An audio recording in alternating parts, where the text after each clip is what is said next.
성부와 성자와 성령의 이름으로.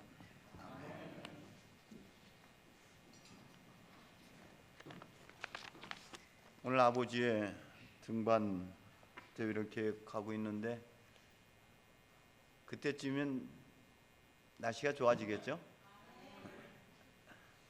우리 아버지 회장님이 가장 마음 졸이고 있을 것 같은데 이따 아버지 회장님의 영빨을 보겠습니다.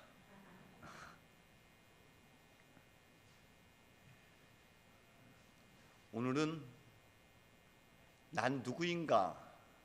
라는 그 정체성에 대한 물음이 핵심이라고 생각이 듭니다. 우리 끊임없이 물어야 하는 것 중에 하나가 난 누구인가? 지금의 나는 누구인가? 하는 것들입니다. 우리 끊임없이 물어야 됩니다. 우리 끊임없이 변화하기 때문에 그렇습니다. 예수님께서 우리에게 너희는 나를 누구라고 생각하느냐라고 물었던 것처럼 오늘 물음은 다시 한번 스스로에게 물어야 됩니다. 나에게 주님은 어떤 분이고 주님 앞에 나는 누구이고 나는 나를 어떻게 생각하는가? 유다인들이 세례 요한을 찾아와서 당신은 당신 자신을 누구라고 생각하고 있습니까? 라고 물었을 때 나는 광야에 외치는 소리다 라고 얘기했던 것처럼 우리는 우리 자신에 대해서 답할 수 있어야 됩니다. 요한 사도는 끊임없이 우리에게 너희는 지금 누구를 찾고 있느냐라고 끊임없이 묻습니다. 여러분, 왜 교회 다닙니까? 왜 우리가 신앙생활을 합니까? 그것은 참 나를 찾아가는 여정이고요. 참 나를 만날 수 있는 자리, 참 나가 되어지는 자리는 우리의 원형이신 하나님을 통해서만, 하나님을 만났을 때만 하나님 안에서 참 나를 볼 수가 있는 것이고 나의 본래 면목을 되찾을 수가 있습니다. 하나님을 만남으로 하늘과 땅이 합하여진 삶, 어우러지는 삶을 살 수가 있고 하나님을 만남으로 나와 하나님께서 창조하신 모든 피조물, 하나님께서 창조하신 모든 사람들과 어우러지는 삶을 살 수가 있고 하나님을 만남으로 내가 모든 상황과 모든 것 안에서 하나님을 보고 참된 나를 살아낼 수가 있어요. 그 자연으로 살아내는 것이, 그 하나님으로 살아내는 것이 우리가 신앙생활하는 이유인 것이죠. 모두가 다 하나님 다음을 되찾는다면 이 세상은 얼마나 아름다울까요? 여러분, 하나님께서 처음부터 빚어내셨던 그 거룩한 그 하나님의 선함, 하나님의 모습을 우리가 되찾아 산다면 얼마나 아름다운 세상일까요? 우리가 신앙생활을 하는 이유는 바로 그런 날 되찾아서 그 참나를 살아내기 위한 것입니다. 그 참나를 살아낸다는 것이 하나님 다음을 살아내자는 것입니다. 그래서 다시 한번 주님은 우리에게 묻는 겁니다. 너는 너 자신을 누구라고 생각하고 있느냐? 사람들이 지어준 이름, 사람들의 기대치를 살아내는 것 말고 하늘이 지어준 이름, 예수께서는 그래서 분명히 나는 세상의 빛이다, 나는 문이다, 나는 빵이다, 나는 길이요 진리요 생명이다, 나는 부활이다, 나는 나다. 나는 나가 되어야 돼. 이미 여러분은 하느님 안에서 이미 소금입니다. 이미 빛입니다. 오늘 성경은 그렇게 말합니다. 너희는 세상의 소금이다. 너희는 세상의 빛이다. 누가? 그런데 내가 소금으로 사는가? 내가 지금 빛으로 살아가고 있는가? 이 물음 앞에 아멘, 네 라고 답할 수 없기 때문에 아멘으로 답할 수 있으면 얼마나 좋겠습니까? 그걸 답하지 못하기 때문에 왜 내가 소금으로서 살지 못하고 왜 빛으로 살지 못하는가? 소금으로 살지 못하게 하는 것은 맛을 잃었기 때문에, 소금이 맛을 잃으면 더 이상 소금이 아닌 거예요. 맛을 잃는다는 것은 뭡니까? 나의 정체성, 나만의 고유성을 잃어버렸다는 것이죠. 존재감이 낮다는 거예요. 존재의 본질을 잃어버렸다는 거예요. 내가 왜 살아야 되는지, 난 누구인지를 잃어버렸다는 것이죠. 성경은 이렇게 말합니다. 너희는 내 사랑 안에 머물러 있어라. 많은 열매를 맺기 위해서는 포도나무로서 포도나무에 붙어있는 가지가 되어야 돼. 그 포도나무에 붙어있는 가지가 된다는 것은 내가 아버지 사랑 안에, 아버지 계명을 지켜 아버지 사랑 안에 머물러 있는 것처럼 너희도 내 계명을 지켜 내 사랑 안에 머물러 있어라. 머무른다는 것은 그 계명을 지키는 거고, 그렇다면 그 계명은 무엇입니까? 내가 너희를 사랑한 것처럼 너희도 서로 사랑하라. 그런데 우리는 그 사랑을 잃어버린 거예요. 자기 사랑을 잃어버린 거예요. 하나님 사랑을 잃어버린 거예요. 내가 가장 좋은 길을 보여줄게요 하면서 사도 바울은 믿음, 소망, 사랑의 길을 우리에게 안내하고 있습니다. 그 중에도 가장 좋은 길은 사랑입니다. 주님이 날 사랑한 것처럼 나도 나를 사랑할 수 있어야 돼요. 주님이 날 사랑한 것처럼 나도 우리를 사랑할 수 있어요. 사랑을 잃어버리게 됐기 때문에 우리는 존재의 본질을 잃어버린 것입니다. 소금으로 산다는 것이 어떻게 사는 것입니까? 라고 물었습니다. 없이 계신 하나님으로 살라. 없이 계신 하나님. 예수님께서는 부활 승천하시어 없이 계시는 하나님, 모든 것 속에 모든 것으로 계시는 하나님이 없이 계시는 하나님이죠. 그래서 그 하나님은 여기 한 포리갑으로 지금 있는 것이고, 여기 장애는도 하나님이 있는 거예요. 여기 빌립보로 하나님은 여기 있는 거예요. 이 모습으로.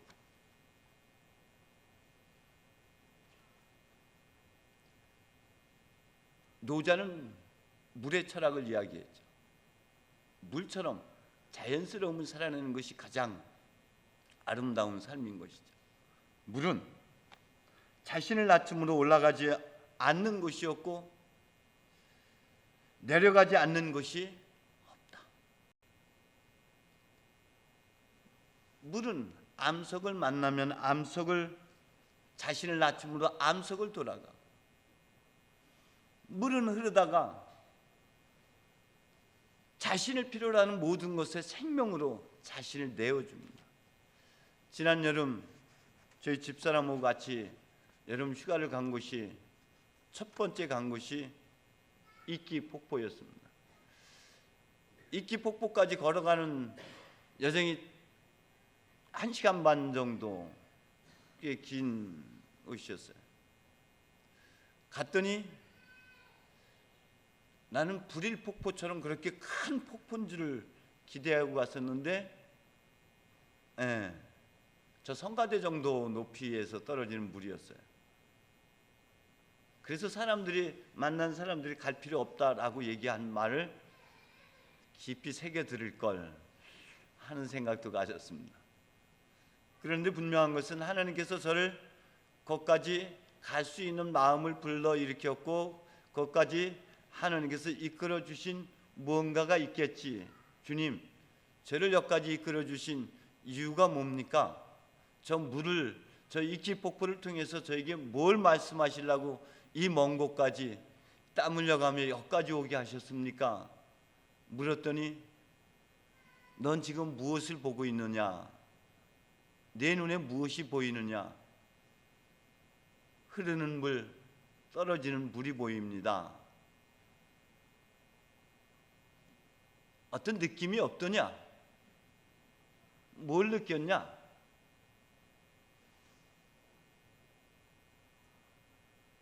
근데 그게 물이 전부가 아니었더라고요. 제 눈에 비춰지는 그 이끼, 그 나무, 그 예쁜 꽃, 그게 다 물이었어요.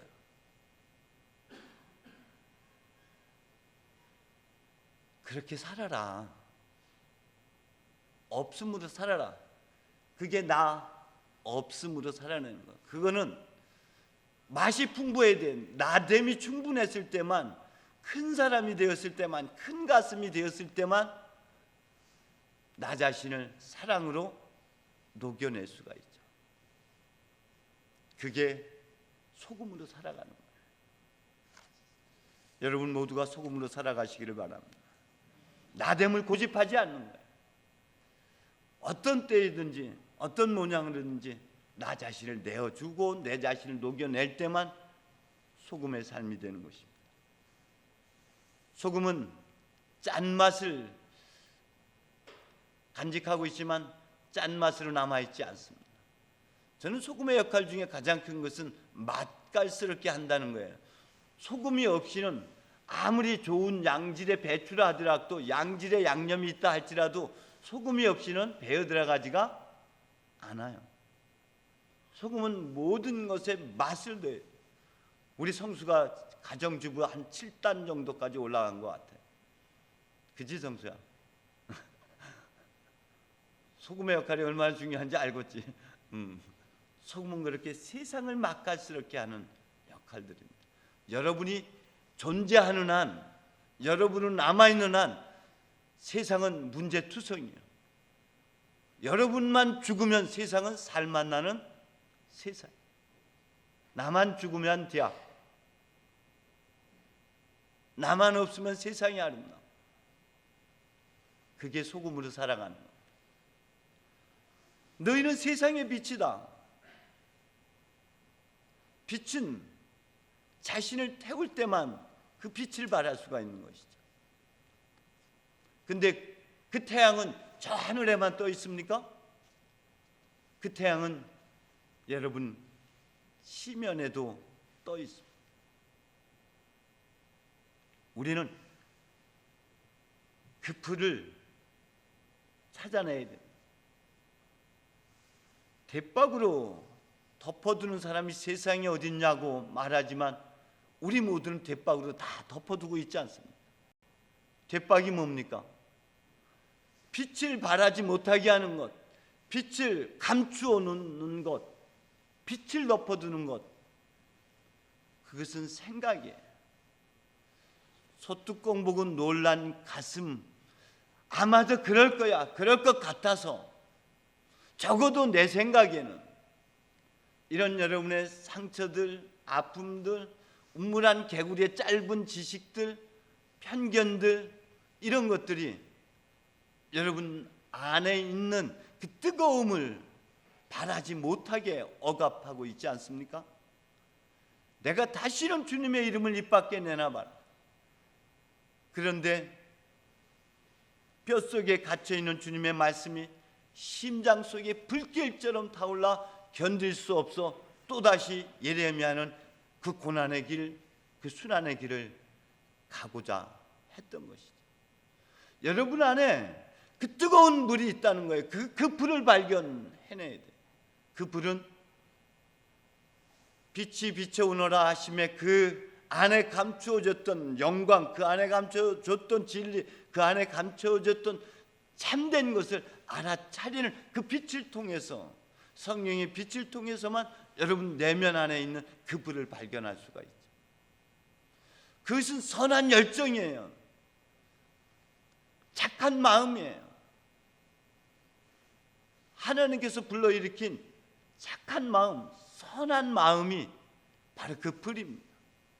그리고 하나님께서는 그 마음만 불러일으킨 게 아니라 그 행할 힘과 능력까지도 우리 안에 담아주셨다고 빌립보서 2장 13절은 말씀하고 있습니다.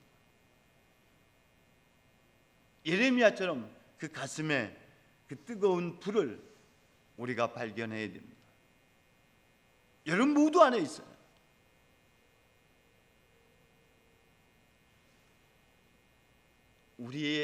우리는 하늘과 땅이 합하여진 존재, 이중성을 갖고 있는 존재들입니다. 우리는 두 마음, 양가 감정을 갖고 있어요. 언제나 겉으로 드러난 것이 전부가 아니라 그 안에 감춰진 마음이 있다라는 것이죠.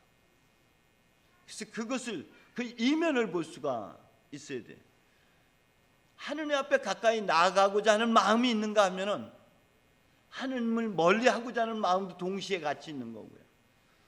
내가 모든 사람들과 시비하고 모든 것을 소유하고 싶은 욕망이 있는가 하면은 내 모든 것을 한꺼번에 나눠주고자 하는 뜨거운 마음도 그 동시에 같이 존재하고 있는 것이죠. 오늘 이사에서는 그런 관점에서 다가가서 보면은 내 안에 이중성을 볼 수가 있습니다. 내 안에 그 뜨거움, 그것을 알아차리고 그 가슴을 살아내는 여러분 되시기를 바랍니다. 그 가슴을 살아내는 사람이 빛으로서의 삶을 살아내는 사람들이죠. 그 빛으로 살아낸다는 것은 주님께서 우리에게 보여주신 지혜의 길을 걷는 것을 말합니다. 그 지혜는 세상 통치자들이 알아낼 수 없는 지혜입니다. 그들과는 반대되는 지혜, 모순의 진리, 역설의 진리, 그것이 십자가의 지혜인 것이죠. 하나님이심을 포기하고 십자가에 당신 자신을 내어주기까지 당신 자신을 낮추신 그 길이, 그 비움의 길이 바로 지혜의 길이고, 하나님의 뜻을 완성시키고 비로소 사람의 아들이 하나님의 아들로 완성되어지는 자리가 바로 주님께서 걸은 지혜의 길입니다. 우리도 우리 자신을 태움으로 우리도 이 길을 가야 됩니다. 강화에 가면은 전등사가 있습니다. 그 전등사가 갖고 있는 전등이라는 말 뜻이 이런 것이죠. 나의 빛을 옆에 사람들에게 비추어서 그 불을 붙이게 하는 것이 아니라 내가 선한 하나님의 모습을 되찾아서 그런 삶을 살아낼 때 모든 사람들도 자기 안에 빛이 있음을 알아차리고 각자의 빛을 발하게 하는 것이 전등이라는 거예요. 우리가 흔히 롤 모델이라고 하죠. 그 사람을 모델로 삼아서 자신을 그렇게 살아내고자 노력하는 것이죠. 바로 그런 삶이 전등의 삶이라는 것입니다. 모든 사람의 모델이 되는 것, 모든 사람의 모범이 되어 살아가는 것, 그것이 빛으로 살아갈 때만 모든 사람들이 자신의 고유한 빛을 발하며 살아낼 수가 있는 것입니다. 기도하겠습니다. 주님께서는 우리에게 빛과 소금으로 살라고 하셨습니다. 빛, 소금은 자신을 고집하지 않습니다. 없이 계시는 하나님, 그렇지만 모든 것으로 존재하신 하나님으로 살라고 하십니다. 자신을 녹여냄으로 말미암아 맛을 더하는 삶, 자신을 태움으로 말미암아 하나님의 뜻을 이루고 세상을 밝히는 그런 삶을 살아가게 하여 주옵소서. 예수님의 이름으로 기도합니다.